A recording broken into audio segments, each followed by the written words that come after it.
Okay, welcome back. This is going to be a contextualized reading. I kind of like that term better than a lecture. I guess lecture means reading in a certain way, but it's not my intention to give the final interpretation on any of these Shakespeare plays, but to give a robust kind of intro and contextual reading for so that people, it could be that you've read some of these plays before, or these it could be, this is your initiation to Shakespeare as well. So I'm speaking rather broadly. For my students in class, in the formal class, the edition that I ordered in for us is the Broadview edition of Hamlet, which is just out this year in 2021. And there's a lot of really nice contextual stuff that appears in the text as well. And I'll try and highlight some of that as we maneuver on. As always, with these contextualized readings, I'm approaching it more like a podcast, so you can see my face if you want. If it helps you visually to watch me talk, that's fine. But feel free to, treat this like a podcast, stick it in your headphones, and go exercise. That's been hard in the pandemic over the last year. A lot of us have gone rather stir crazy, teaching from home, and I'm still teaching from home online. So I think we get bored, and that's one of the reasons why I've made these lectures available to the public as well. As I think that people are, find themselves in shifty places in their existence, and they think about going back to school, or they just get tired of, binge watching Netflix or something like that. So hopefully, for people who just want to read Shakespeare, you love Shakespeare, or you have always been interested but haven't wanted to commit to a class, that's what this is for. Okay, so we are on to Act 1 for tonight. It's evening my time, and I want to, just go really to the opening text and just think for a second on how great this opening line is. In all of theater and dramatic history, for the first line of a play, we have Bernardo here, and he simply says, "Who's there?" It could be who's out in the audience, could be who is there in the staged moment, and it has this grander, perhaps skeptical, theological resonance to it, as my intro and general overview lecture already discussed. The Protestant Reformation is rather recent, and it has created an entire upheaval in English life. So much that, you really want to think about, like as I had said, by 1585 it was illegal to harbor a priest in England. It was a capital punishment even to do so. You were fined £20 a week if you weren't attending Protestant services, which is just an unheard of astronomical sum. And Greenblatt, when he writes about it, he's like, yeah, it probably wasn't always enacted, right? But the severity of what could happen to you if you didn't go to church was there. Like, the meaning is there. This was important. And so even for Shakespeare in his own life, and the little biographical knowledge that we know that his own father, who had he was kind of like the mayor of town, right, of Stratford, he had participated, as one was expected to do, in iconoclasm, right, the breaking down of murals, statues, things like this in churches, painting over walls, scratching out the eyes of saints, all sorts of things like that. So his father had participated in that, but his father was, we know from some documents found up in the rafters of the Shakespeare home quite a bit later, that indeed Shakespeare's father was affiliated with Catholics.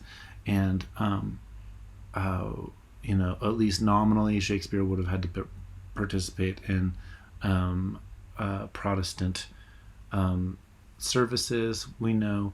But I think historically over time, the big influence of humanism or humanistic readings of the Renaissance have tended to sort of pit Shakespeare in a secularist light, and at least the recent generation of Shakespeare scholars, or people like myself, although I wouldn't say that I'm just a Shakespeare scholar.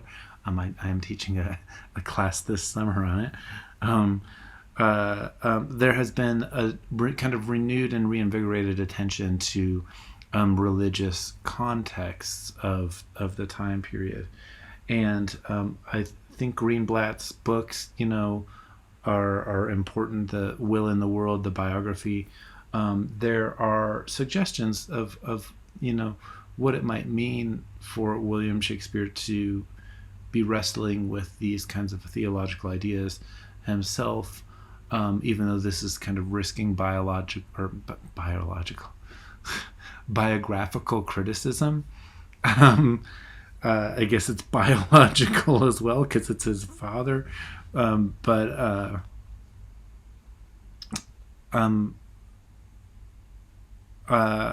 I think that to discount the Euro-Christian elements deprives us of some of the meaning that is at work in the plays themselves. Whether or not I don't think that we're ever going to know what Shakespeare actually thought or what his theology was. But to assume a kind of secularism is also, I think, maybe a little bit wrongheaded as well. He's saturated in the time, but there is, in this opening line, this beautiful, beautiful ambiguity, right? Just who's there? And Francisco, nay, answer me. Stand and unfold yourself. Long live the king. Bernardo, you come most carefully upon your hour. 'Tis now struck 12. Get thee to bed, Francisco. For this relief much, says Francisco. 'Tis bitter cold, and I'm sick at heart. Have you had a quiet guard? Not a mouse stirring. Well, good night. If you do meet Horatio and Marcellus, the rivals of my watch, bid them make haste. And here comes Horatio and Marcellus. I think I hear them, says Francisco. Stand, ho, who's there? Friends to this ground, and liegemen to the Dane, give you good night. O farewell, honest soldier. Who hath relieved you? Says Marcellus. Francisco says, Bernardo hath my place. Give you good night. And so, here we are, the opening lines in the guard platform at the Castle of Denmark. And it's midnight. We know that this is the not exactly the witching hours, maybe a little bit later, but we know from Midsummer Night's Dream, which I've already read this summer, that is when the goblins are coming out. That's when the Pucks or the Robin Goodfellows come out. It's also when the ghosts come out as well. And so we want to think again, as I alluded in my general introduction, quickly the ghost speaks, right? So Horatio has been brought in. We know that Horatio, later on in the play, Horatio has been a fellow student with Hamlet at Wittenberg in Germany, right, which is associated with the Protestant Reformation. And so Horatio has been asked because he's a scholar, as we see in Act 1, line 46. Marcellus says, thou art a scholar. speak to it, Horatio. And what this means is that Horatio has studied Latin, he's studied theological texts, and he knows the rules by which one might speak to a ghost. One of them being is that a ghost supposedly can't speak to you until you have invited it to speak, right? And so there's some overlap. I teach a vampire films course sometimes, and of course, in the vampire lore of the inviting the vampire, and same sort of a general rule here going on. So we want to think about, for Shakespeare, what does it mean to put a ghost on stage in this highly politicized, political, theological moment in English history? We know that it's the end of Elizabeth's reign. I asked the question already, to what extent is Shakespeare anticipating James, or anticipating anxieties about the succession to James I? This is stuff that, of course, Carl Schmitt brought up in his study Hamlet or Hecuba earlier in the 20th century. It came out in the late 50s. And so, reading the context of around the political moments around the time, we know that it's not just a matter of art being separate, though, from government. We know that for sure. As we will see with Richard II, for example, Shakespeare plays were sometimes being used to inspire plots against Queen Elizabeth, who knew very well, or at least read herself, as we'll talk about, into Richard II's role, who is, of course, he's being deposed in the play, and she was reading the performance as an allegory to depose her as well. So what nobility and royalty thought and how they interpreted these plays really, really matters. We saw some playfulness at the end of A Midsummer Night's Dream with the nobility, with Theseus poking fun at Peter Quince's production, right? But I think that there's a much more serious layer, and we will see a play within a play, of course, in a completely different context in the later act of Hamlet here. As the guards and Horatio here are discussing things, they want to know why are we so on guard? Why do we have to keep watch all night? What is with like the building up of armies? Why is everybody getting prepared as if we're going to war? And Horatio says, well, I think I can give you the scoop on that, right? As the words go, he says, this is Fortinbras, young Norway, right?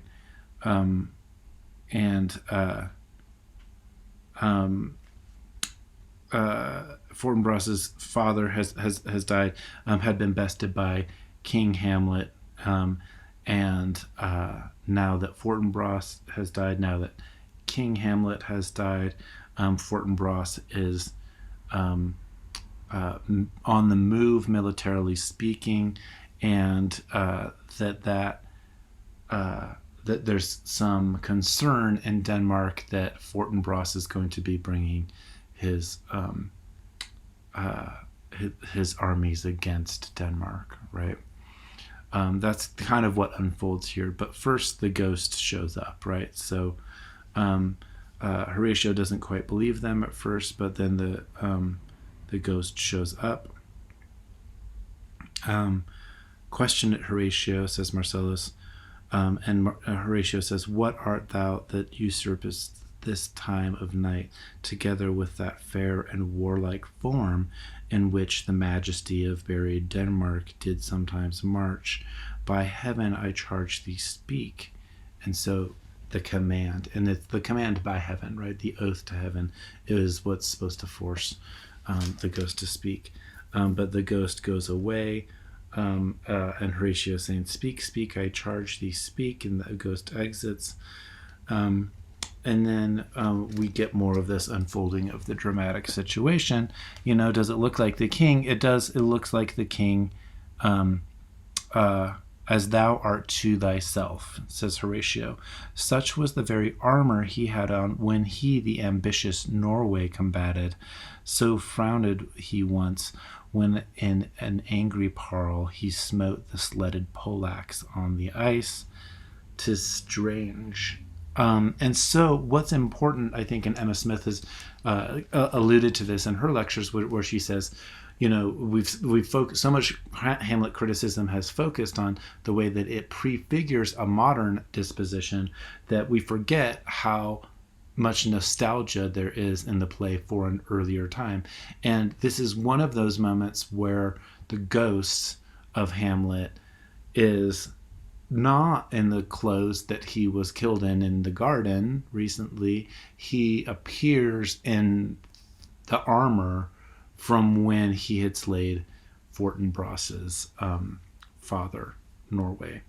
And so that kind of frame sets up the situation of the beginning and the end of the play is like an actual sort of battle between states, and it almost gets like recedes to the background, right? That the framing of Hamlet is about what is going to happen to the state of Denmark, and there's quite a bit of commentary on what's going on in the state of Denmark in the play, but I think that we tend to like focus on this, the psychology of the individual character Hamlet, and we forget what the kind of overarching plot is doing. And so if we think about Muthos and Aristotle, right, the singular action of the plot, yeah, okay, all these people end up dead at the end of the play.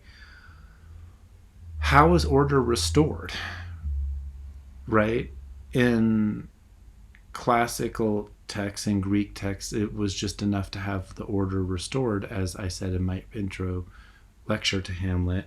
But what we see is that Christian interpretations of Aristotle imposed notions of purgation and purgatory, of that with hamartia, that there was a kind of moral blindness added to hubris and to hamartia as well. That there's a flaw, and you needed to recognize your flaw, just like if you went to do penance, or you went to confession in the Catholic Church, you would confess your sins, and you would, be truly sorry for them, and then you would do your penance, whatever that happens to be, right? So that gets imposed onto these ancient notions of tragedy. And so I just think that we should consider that, hold space for the fact of like, well, what is the play sort of overarchingly about, if we're thinking about tragedies as returning things to order? When Fortinbras famously comes in at the end, which he sometimes gets cut in places, like, well, what is that doing to the mythos, to the story itself, to use Aristotle's term? So the sources of the play we don't have. There are her sources. There's some question about whether or not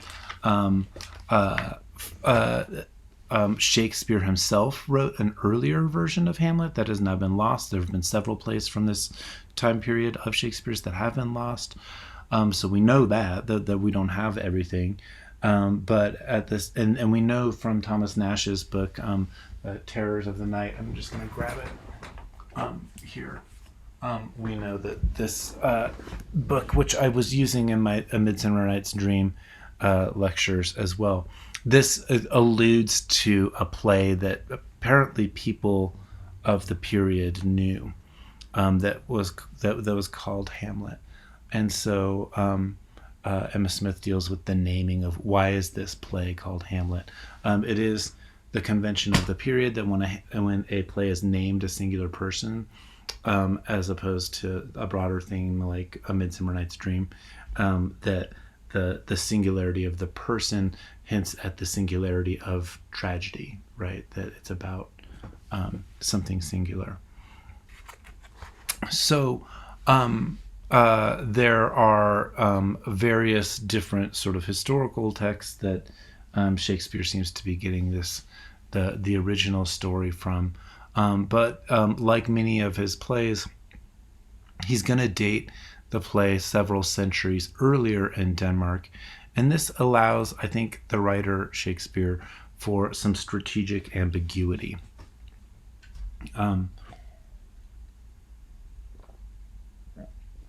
Excuse me. So, as the terror of the night, the terrors of the night suggests, I mean, it's conventional enough in the period for these references to pre-Christian entities and to pre-Christian times.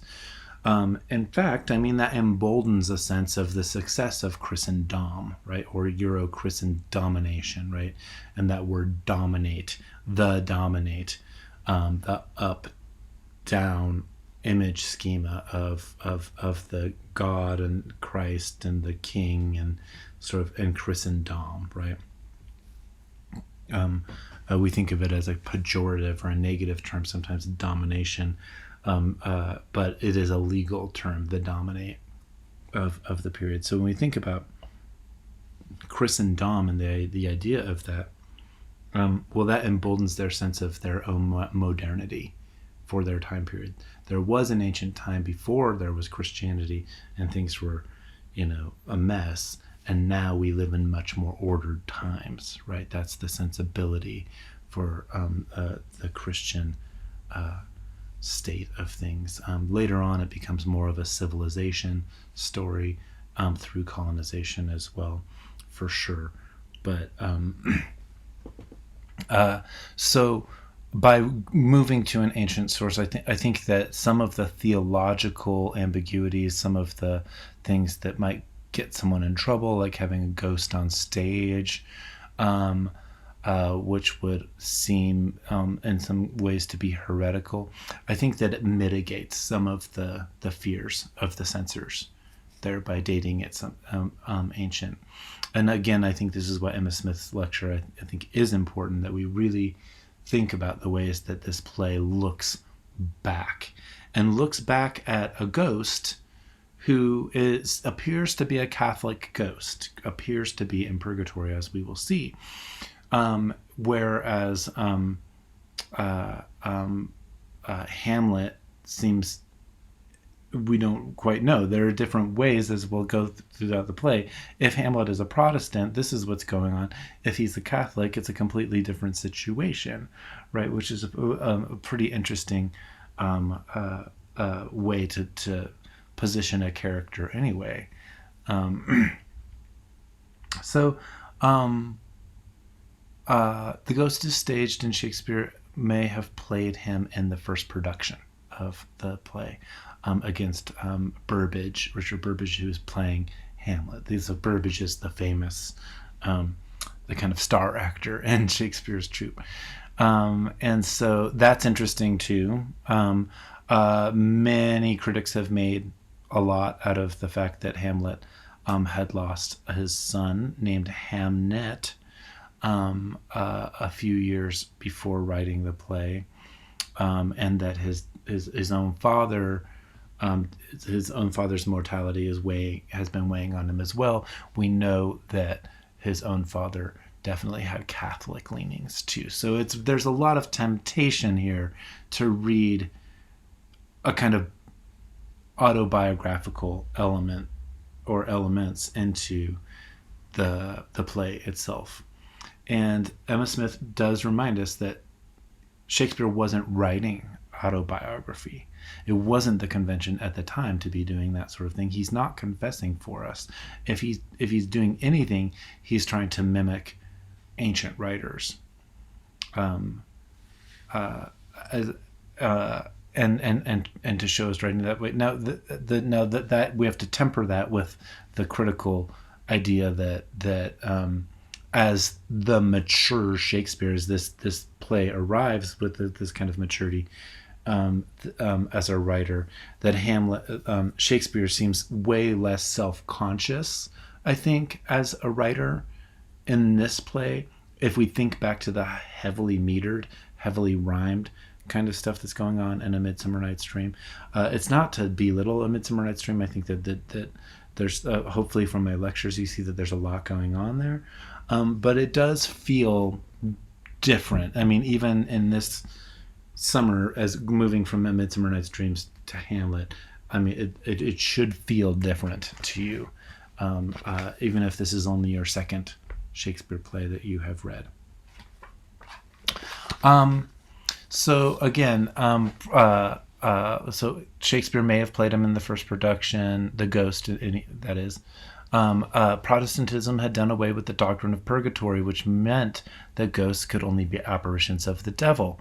And you want to compare that with Act 2, Scene 2, lines 567 to 72, which we will come back to when we're in that portion of the play. But there, Hamlet himself questions whether or not the ghost is a devil. So this is important because in Nash, we see that melancholy can lead one into the devil's hands. And the devil often appears in the form of close family members, and it's always at night. We are more susceptible at night.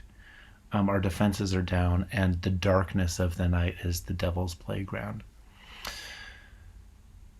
The guards have called Horatio, as I've said, because he's a scholar.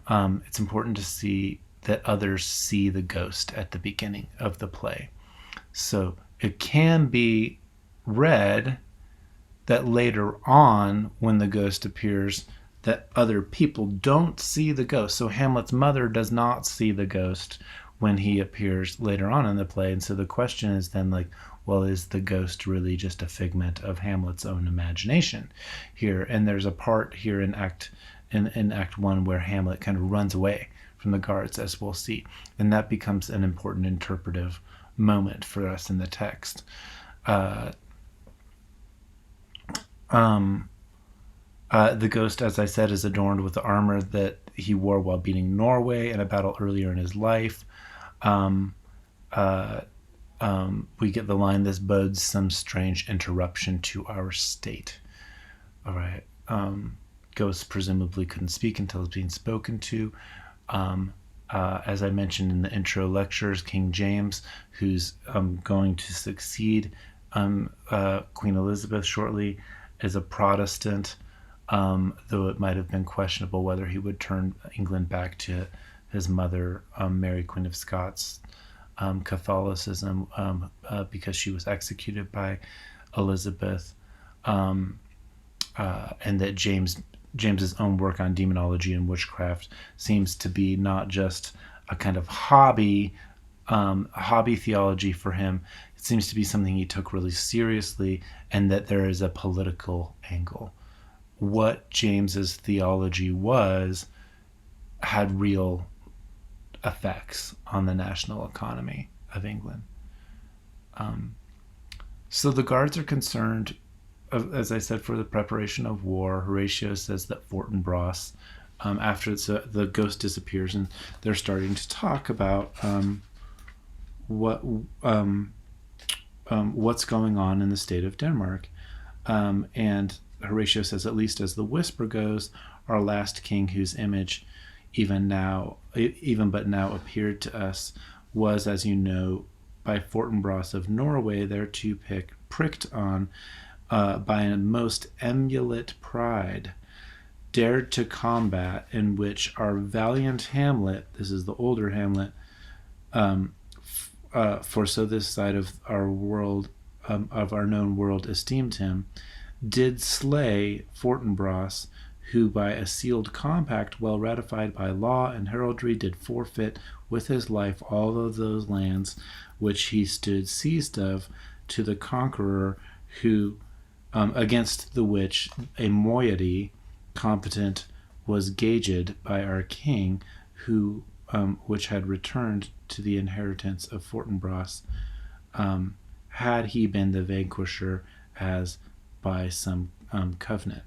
And so that sets up the frame of the play, right? That now the old kings have died, the new kings are going to battle again. So we get this cycle of kings, and this can go all the way back to Beowulf, right?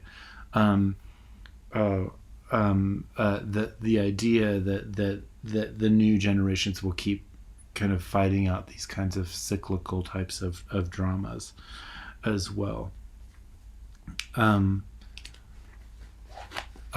We get a notion here. When Horatio does just run at the ghost, I think it's important that a couple of things here. So Horatio alludes to portents about before the assassination of King Caesar, of Julius Caesar, but he mixes this language with language from the Christian imagery around Revelation. So the portents of the coming end of things, some sort of grand cataclysmic, almost millennial type of language that shows up.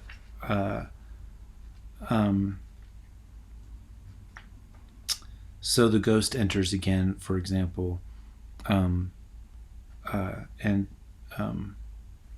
Horatio says, "But soft, behold, lo, where it comes again. I'll cross it, though it blast me." And he uses his sword as the cross. And that's a very important image, I think, for people to keep in their mind, is that for Christendom, that domination thing, that sticking the sword in the ground, the baptism of the land, and then the baptism of the people is part of Euro-Christian colonization. It's part of a theological and cosmological worldview that gets imposed onto all things, right, and makes its way into law. And it is violent, and it is it can be bloody for sure. I'll cross it, though it blast me. And he says, "Stay, illusion." And he's the ghost spreads its arms. "If thou hast any sound or use of voice, speak to me. If there be any good thing that can be done that may to thee do ease and grace me, that may to thee do ease and grace to me, speak to me. If thou art privy to thy country's fate, can you tell us something about what's going to happen? Which happily foreknowing may avoid, O speak. Or if thou hast uphoarded in thy life extorted treasure in the womb of earth, for which they say you spirit oft walk in death, speak of it, stay and speak." And so, yeah, like there's kind of allusions to purgatory going on here. There's allusions to Julius Caesar and to portents about the end or an uproar in the succession of the state itself. That's all part of the drama. And then the ghost disappears again, and a cock has crowed. It was about to speak when the cock crew. And then it started like a guilty thing upon a fearful summons. I have heard the cock that is the trumpet to the morn doth with his lofty and shrill sounding throat awake the god of day, or the sun god Apollo. So there's these kind of pagan allusions being made. That seems to be okay within this very Christian context. And at his warning, whether in the sea or fire or in earth or air, the extravagant and erring spirit hies, spirit hies to his confine, and of the truth herein, this present object made probation.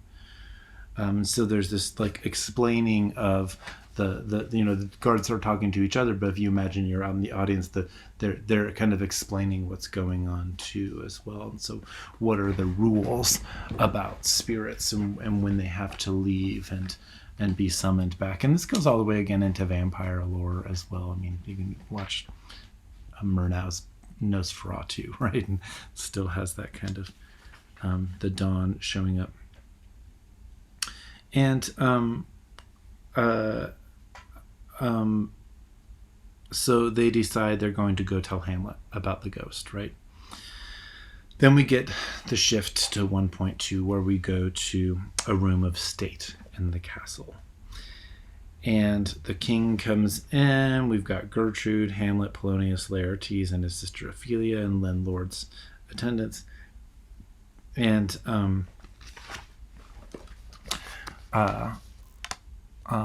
Oh wait, just before I quite get there, at Act 1, in my notes here, scene 1, line 140. That's that portion of the speech when Horatio is questioning the ghost.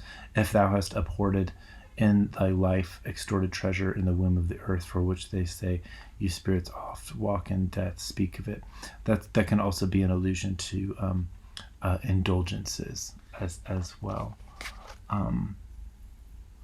Can something be done to ease your pain? But as he said in an earlier line.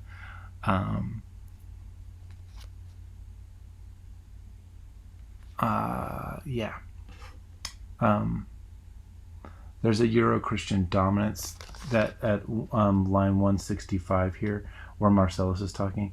It faded on the crowing of the cock. Some say that ever against that season comes wherein our Saviour's birth is celebrated.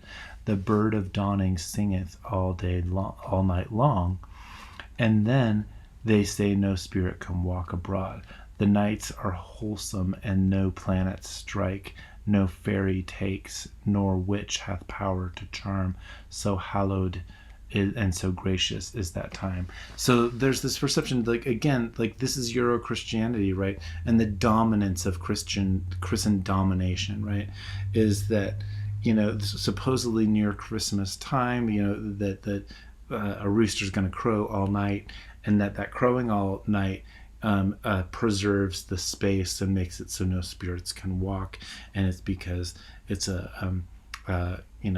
keeping the time pure for Christ's birthday, right? Interesting. I mean, I don't think that we have a lot of that. That's definitely an early modern kind of notion there. And so again, the contrast with the paganism shows up as an earlier time. They are in modernity for them, and modernity for them is Christendom.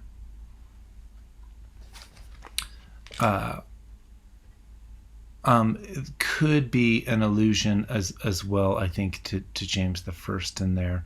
That might be something worth speculating and thinking about. We want to be careful because James is not on the throne yet, but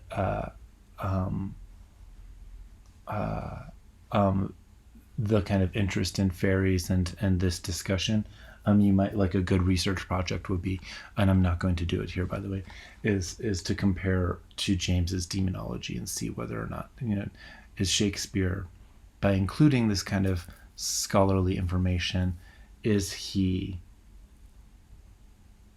have an audience of James in mind when he's doing that, when he's writing?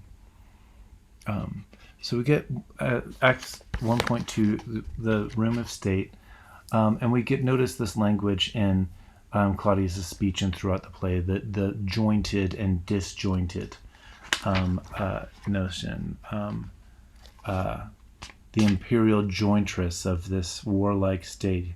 Have we, as 'twere with a defeated joy, with one auspicious and one dropping eye, with mirth in funeral and with dirge in marriage. That kind of isocolon, if you remember back to my A Midsummer Night's Dream lectures, the paralleling out of phrasing, in equal scale weighing delight and dole, taken to wife. Nor have we herein barred your better wisdoms, and he's talking to the lords here and probably Polonius, which have freely gone with this affair along. So, like, yeah, I've stepped in here as king, and I know that I have, and I know that I have done it at your encouragement or with some kind of alliance with the nobility. For all our thanks, now follows that you know young Fortinbras holding a weak supposal of our worth, or thinking by our late dear brother's death our state to be disjoint and out of frame, co-leagued with this dream of his advantage, he hath not failed to pester us with message importing the surrender of those lands lost by his father, with all bonds of law, to our most valiant brother. So much for him, right? And we're going to see this kind of deflection that Claudius has. For Fortinbras, they do send off a couple of messengers, Cornelius and Voltimand, to Fortinbras's uncle. So not only do Fortinbras and Hamlet mimic each other because they have dead fathers, but they also have uncles that are in power over them, or seem to be in power over them as well. And so we get an uncle reaching out to an uncle here.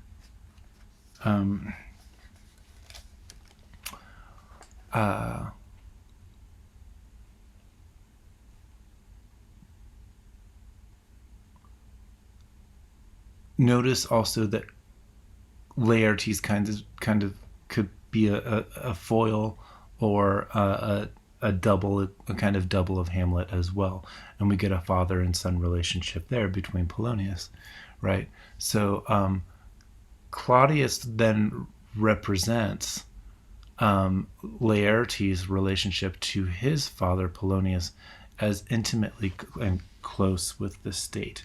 So this is about lines in the 40s here, about line 41 to 50 in Act 1, Scene 2. And this is important. And I want you to imagine that you're Hamlet, right? And you're hearing this exchange going on. Basically, Claudius has already talked about having quickly wed his mother. The death of the father's all been acknowledged. Everybody knows it publicly. The lords are there, or the nobility is there. And he says, "And now, Laertes, what's the news with you? You told us of some suit. What is it, Laertes? You cannot speak of reason to the Dane and lose your voice.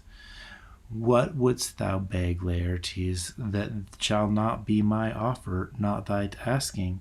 The head is not more native to the heart, the hand more instrumental to the mouth," again isocolon, "than the throne of Denmark is to thy father."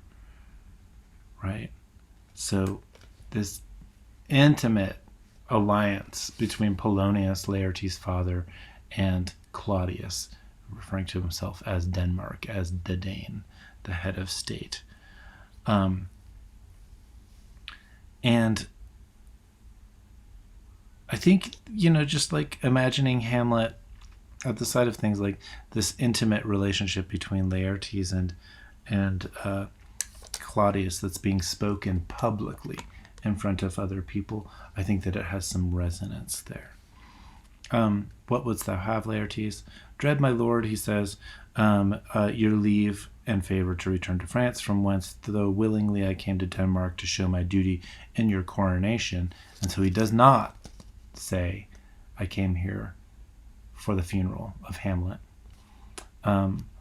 Yet now I must confess that that duty done, my thoughts and wishes bend again toward France, and bow them to your gracious leave and pardon. And have you got your father's leave? Do you have your father's permission? What says Polonius?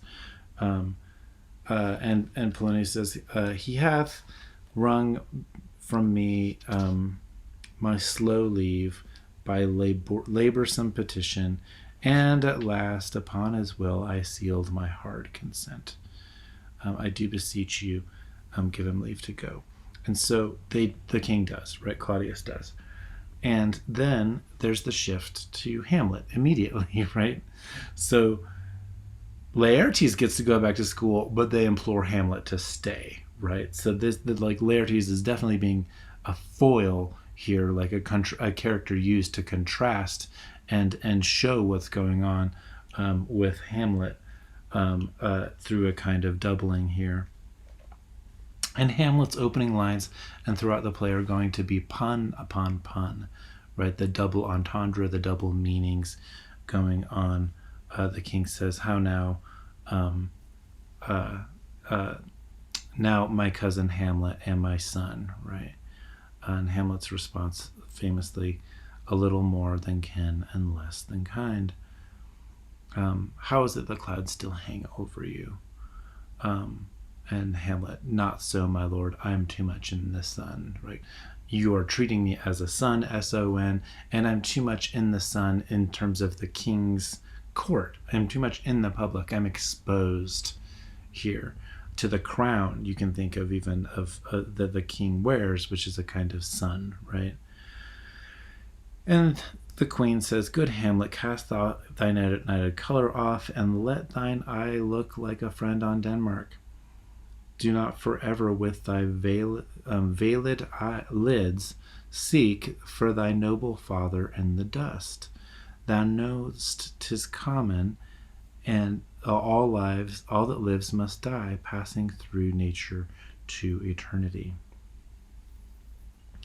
This is just the natural way that things are going. And so there is this sort of emphasis. And then we think back to like Titania's speech, right, in Much Ado, A Midsummer Night's Dream, excuse me, and we think about this, like the cycles of nature and comedy and being out in the woods and people hooking up, and we know that that something unnatural has happened. Like murder is the opposite of the things that she's saying here. But Hamlet takes a different tack and says, "I, madam, it is common," and then the kind of hint here is that he's calling his mother a prostitute. Now again, this is not like there's no like public-private divide here, right? This is still open to another kind of audience. And the queen, we don't know whether she is gonna go with him and she's rebuking him. She says, "If it be, why seems it so particular with thee?" It's like what business is it? It's, okay, you want to call me like a prostitute?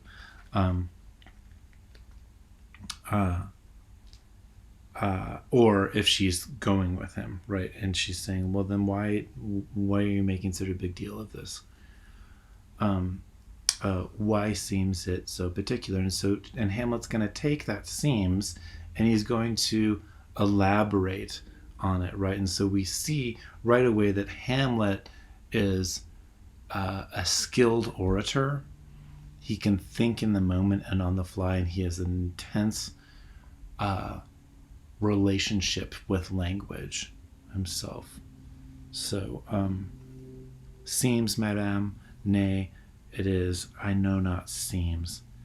'Tis not alone my inky cloak, good mother, nor customary suits of solemn black, nor windy suspiration of forced breath, no, nor the fruitful river in the eye, nor the dejected behaviour of the visage, together with all forms, moods, shapes of grief that can denote me truly." None of this, so he's given this big list, right? None of this can really denote me truly. So we get this distinction between inside and outside going on, very present in the text itself here. "These indeed seem," they appear, "for they are actions that a man might play." So again, think about the overarching question as I've asked for the course this summer. How is Shakespeare answering the question of what art's role is in society that I've gestured towards with Plato and Aristotle? Aristotle says catharsis. Shakespeare has given us the play within the play in A Midsummer Night's Dream. And they're very hyper-conscious, the self-aware nature of what it means to be on stage. That's an ongoing discussion for how things ought to be on stage, especially with the Peter Quince production in A Midsummer Night's Dream.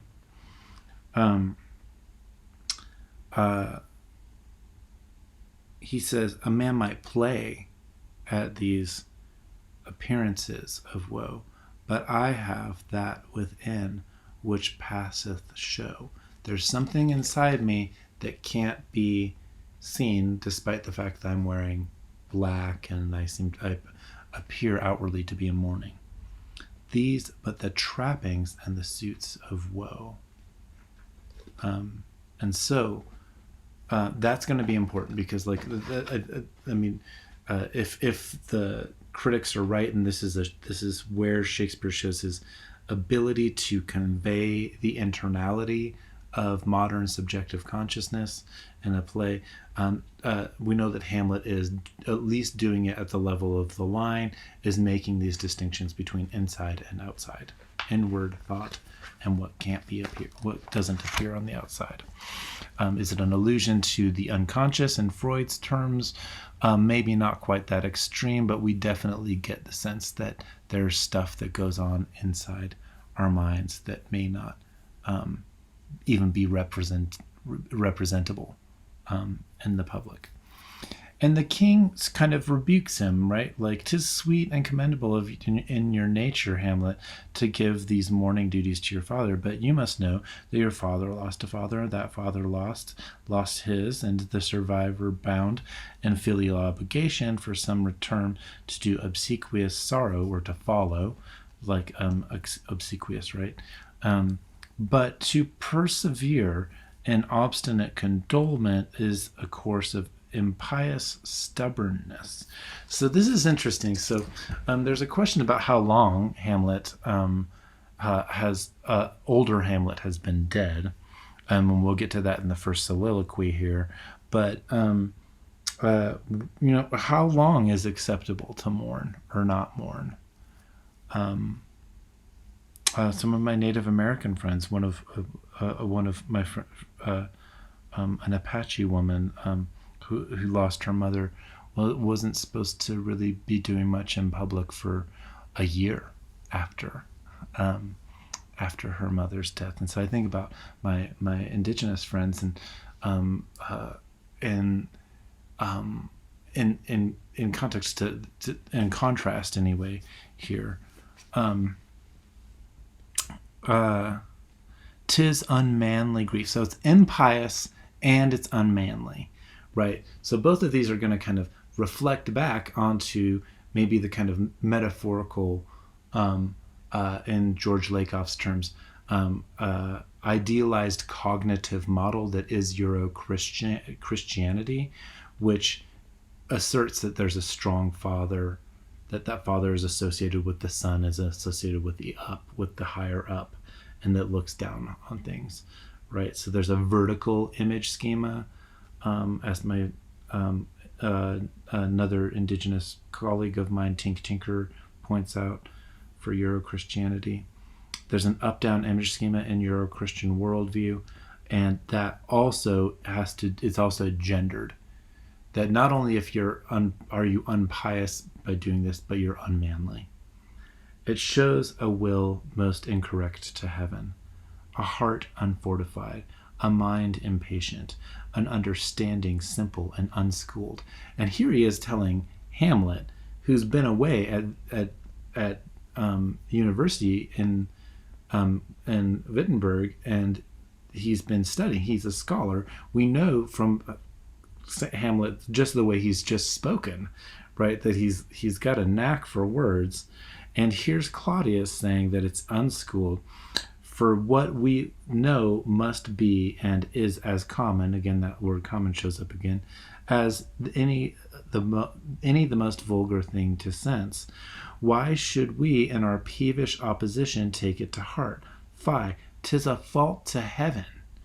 Right? And we know this is like just saturated with hypocrisy, right? Or at least we come to know quite by the end of the play. "A fault against the dead, a fault to nature, to reason most absurd, whose common theme," again, is death of fathers, and whose still hath cried from the first corpse till he that died today, this must be so. So that this must be so.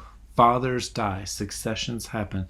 It's just the nature of things, and we can sort of link that back to the Fortinbras arcing over of the plot or the mythos of Shakespeare, and we can see all sorts of resonances happening here, right? And quite interesting when we start thinking about it in that kind of context. We pray you throw to earth this unprevailing woe, and think of us as a father. I want to be substitute. I'm a good guy. Like I'll take the place of your father. And we know that tragedy is about the irreplaceable, right? It's about singularity. And what Claudius does actively is he says, "Think of me as a father." For let the world take note that you are the most immediate to our throne. And it's in public. The nobility is there. He's saying, Hamlet, you will succeed to the throne.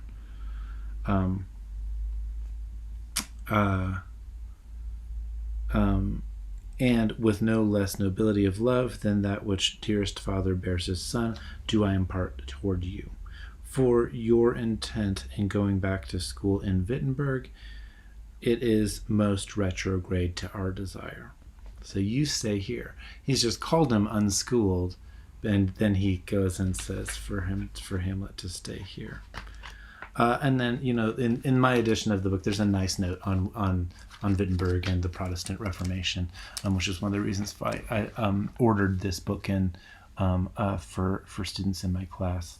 You can get away with other editions for sure, but it's just a nice. I like Broadview. They're doing good work. So.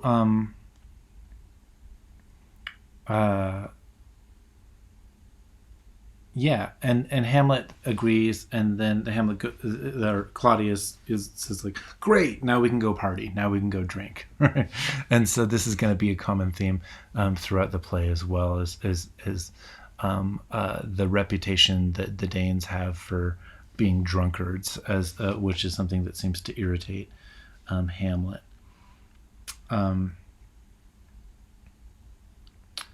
Everybody leaves, and then we get Hamlet's first soliloquy. And there's a shout out to Carol Sampson if you're watching this, because I first studied this with Carol and had to learn these lines by heart as a teenager, and it's a dear part of my own existence. The lines that we carry with ourselves throughout our life.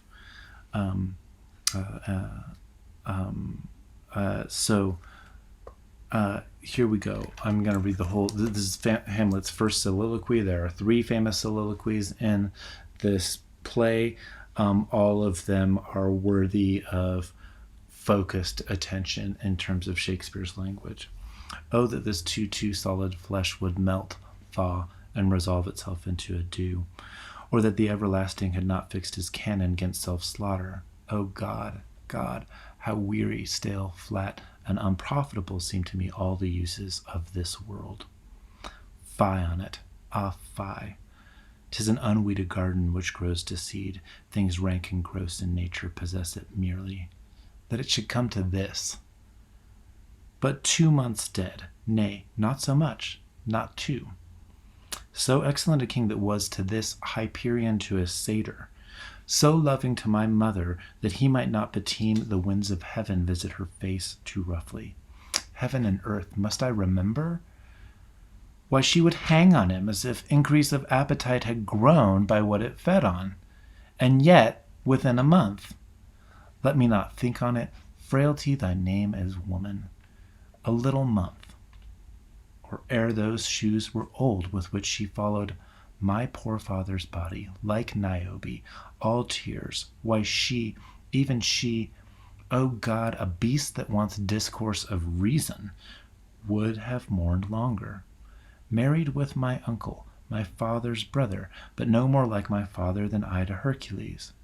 Within a month, ere yet the salt of most unrighteous tears had left the flushing of her galled eyes, she married. O most wicked speed to post with such dexterity to incestuous sheets! It is not, nor it cannot come to good, but break my heart, for I must hold my tongue. And so I alluded earlier to this speech and the question of how long old Hamlet's been dead, because we move from but 2 months, not so much, not 2, within a month, a little month, within a month, And so there's some questionability about how much time has gone. And I don't know. I mean, like, you know, judge by your own standards. But I think, even within 2 months, like, for somebody to lose a spouse and then to be married again is like, that's a pretty quick turnaround. A couple of other things about the speech. So we see Hamlet's scholarliness. We see that he has a classical education just by the allusions that he makes.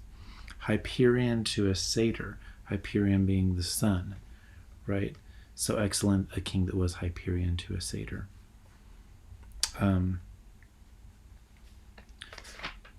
The reference to Niobe as well here.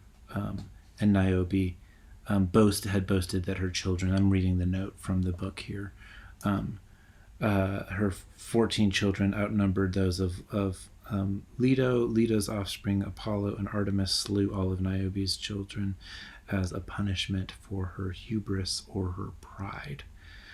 So again, this is like the tragedy being alluded to, and of course those are Aristotle's terms. Despite being turned into a stone by Zeus, Niobe never ceased her bitter tears, which flowed as a spring from the rock as well there. And so this is what we think about what the work is that literary allusions are doing. Why bring Niobe in here at all? Animals that lack reason would have mourned longer than my mother did for my father. A reference to himself being slight, being unmanly in some ways, like no more like my father than I to Hercules. And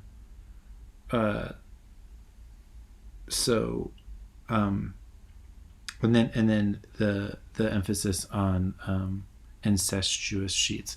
It would have been considered by law at the time.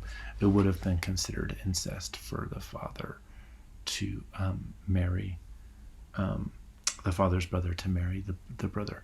But we've already seen with Arthur and Henry VIII, we've seen that royal families do this incestuous thing in real life as well.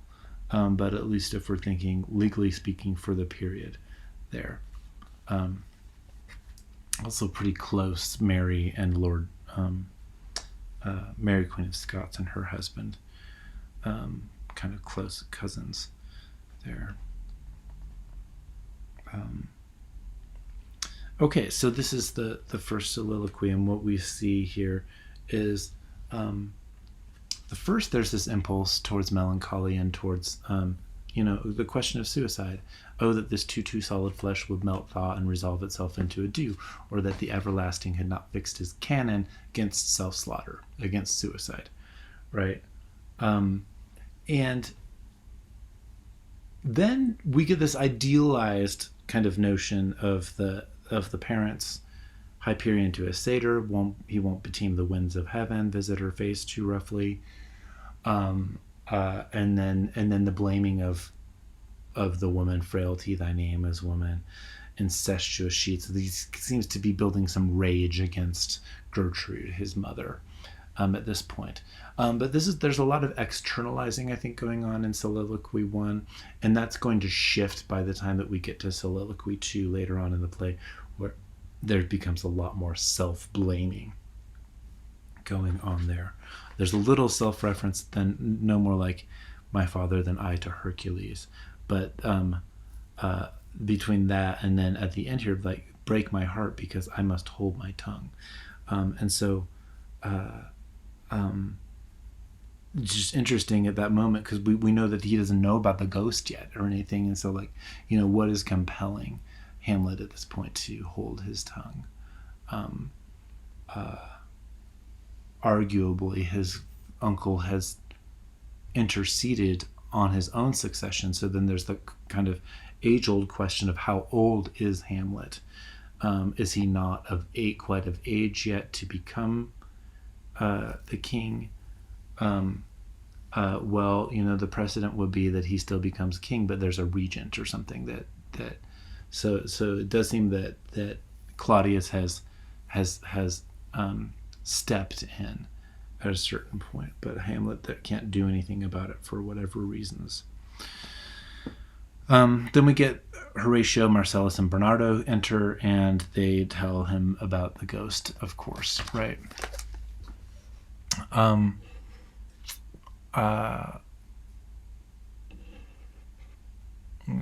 Scroll down to my notes. I've kind of gone. Oh yes, just if you're interested in that incest question, at least from the Bible, we're thinking like Leviticus 1:16 and 20:21. So there is a sort of biblical, even though it's from the Hebrew Bible. Of course, the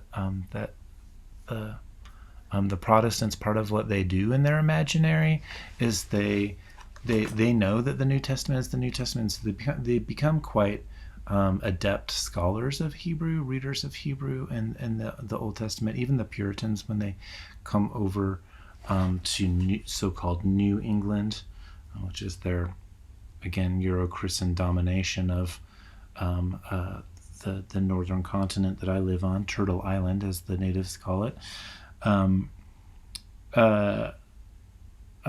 Even when they come over, they seem to be obsessed, especially obsessed with the Old Testament.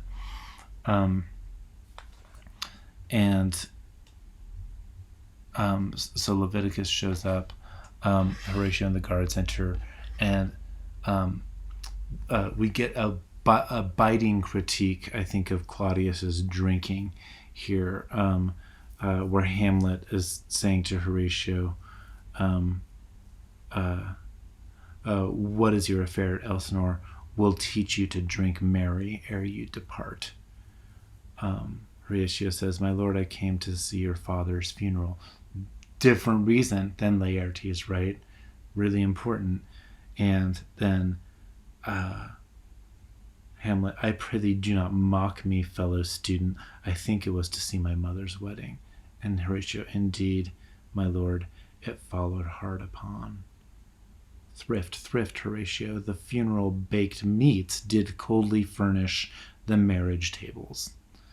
So again, we think back to the soliloquy, and it's like it gets even a tighter timeline here, right? Would I had met my dearest foe in heaven ere I had ever seen that day, Horatio, my father. Methinks I see my father. Oh, where, my lord? There's this pregnant pause, right? Because of what Horatio knows.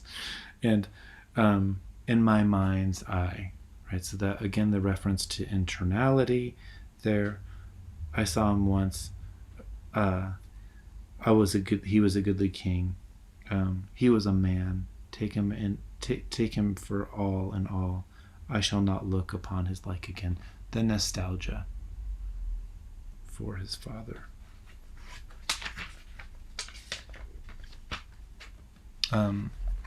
So then we get to scene. I'm going to kind of push us along here to. They inform him about the ghost, and Hamlet asks, did you question it? All of these sorts of things, and they agree to meet and to keep a secret, right? So secrets are something to notice here. Hamlet doesn't want anybody else to know.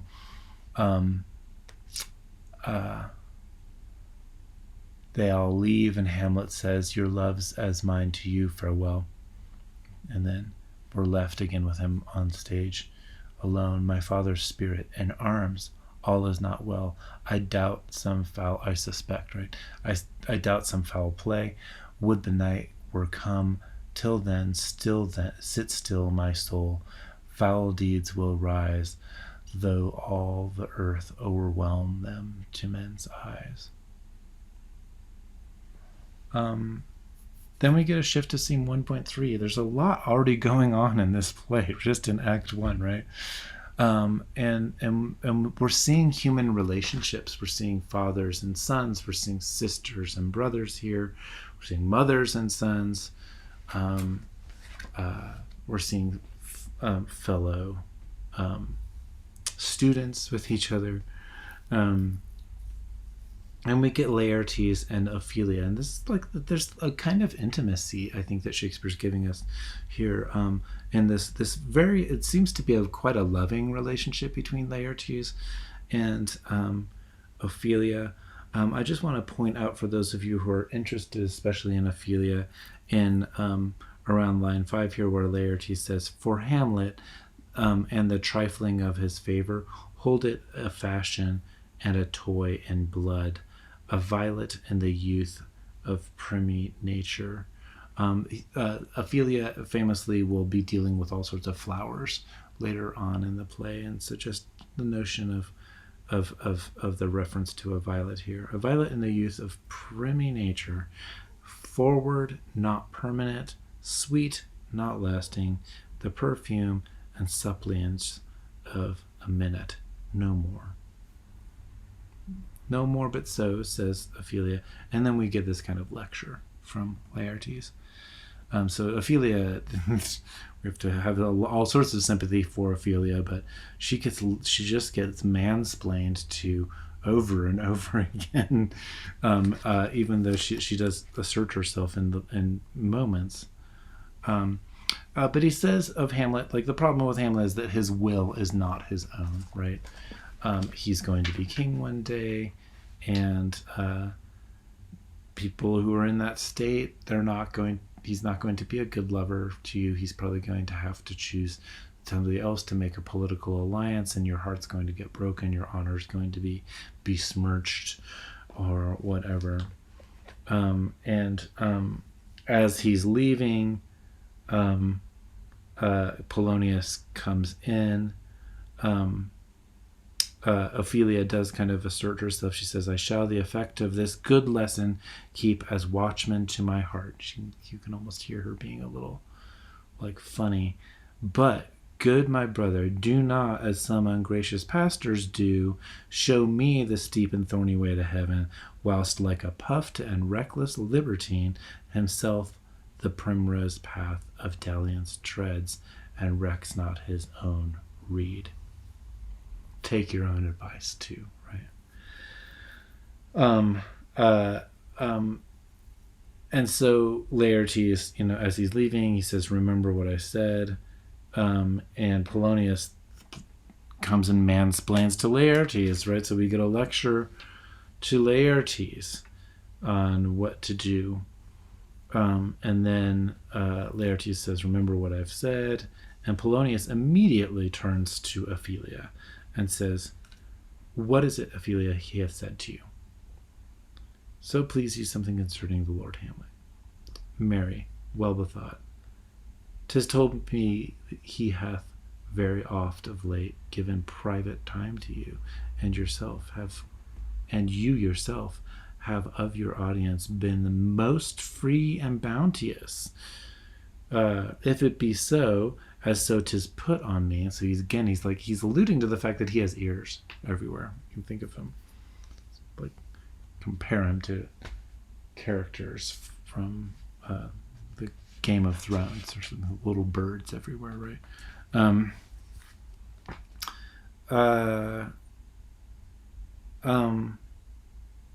"I must tell you, you do not understand yourself so clearly as it behooves my daughter and your honor. What is it between you? Give me up the truth." Pretty harsh, pretty stark. And she basically tells him what's going on. And then we get his lecture to Ophelia. He goes in, "Mary, I'll teach you. Think yourself a baby that you were taken, that you have taken his tenders for true pay, which are not sterling." And so the imagery of money here, already almost alluding to a kind of whorishness or a prostitution role that Ophelia's in, as well, which is going to be interesting for the way he treats Ophelia. "Tender yourself more dearly, or not to crack the wind of those, the poor phrase running it thus, you'll tender me a fool. Everything for Polonius seems to go back to him. There's quite a bit of narcissism going on here.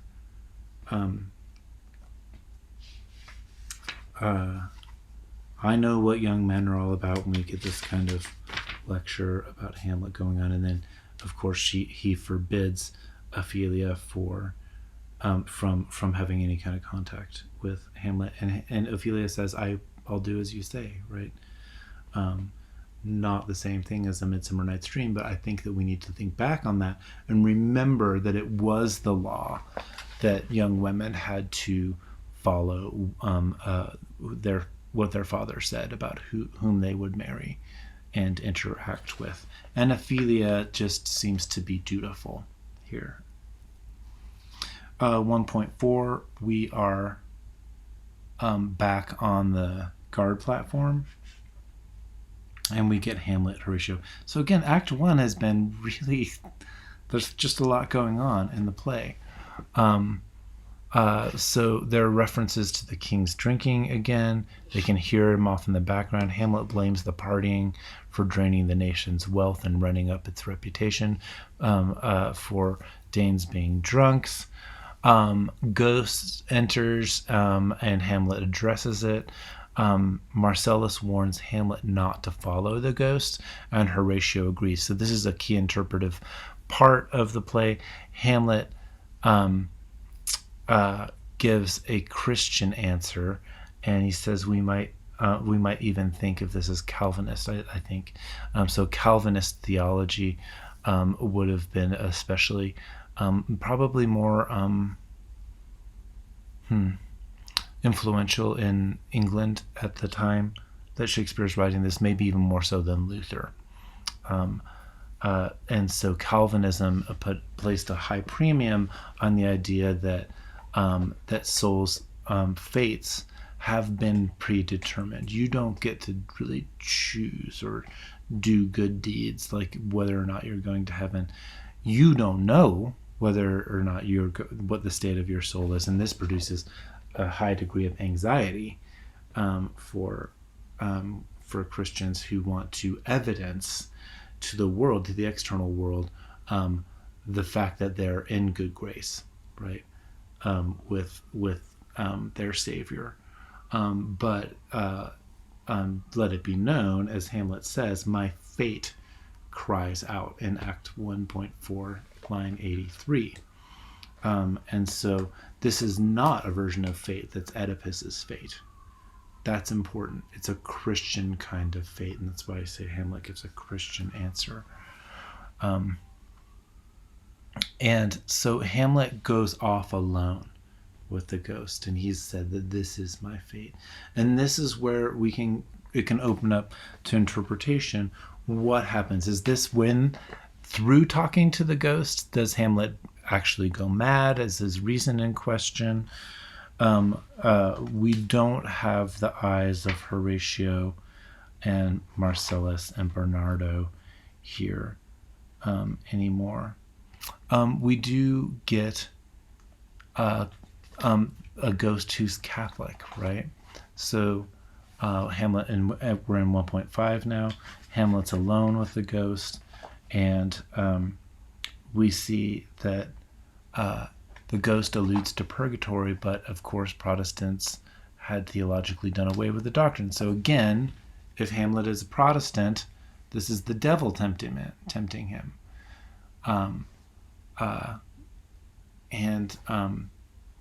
And Shakespeare constantly mixes up imagery from different historical time periods.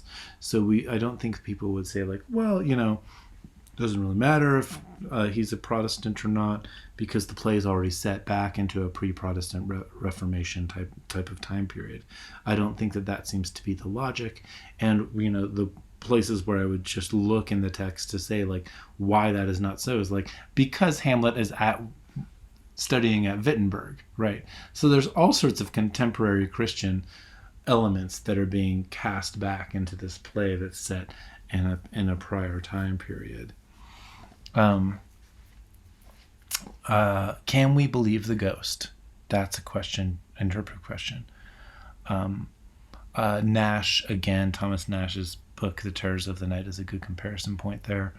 Hamlet says, "Speak, I am bound to hear." This alludes to fate, but it also inverts the role of the ghost and the mortal, right? Because it says that, the ghost can't speak until he's spoken to, but it's actually Hamlet who does the speaking, but then refers to himself being bound. So there's already this kind of confusion, this topsy-turvy relationship between Hamlet and his own notion of fate and filiality, or his relationship to his father, if this is indeed his father or his father's spirit.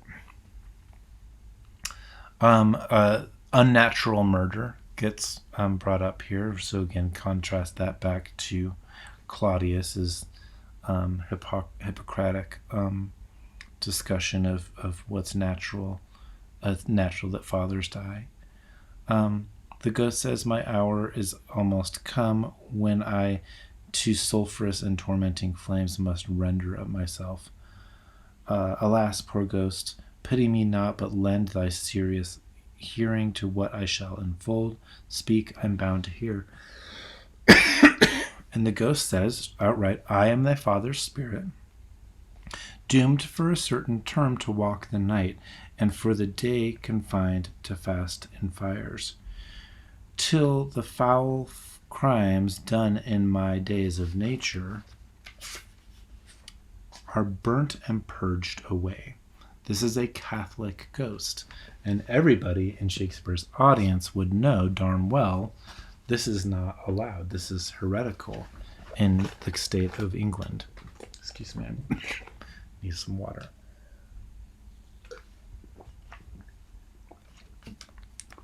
I am forbid to tell the secrets of my prison house.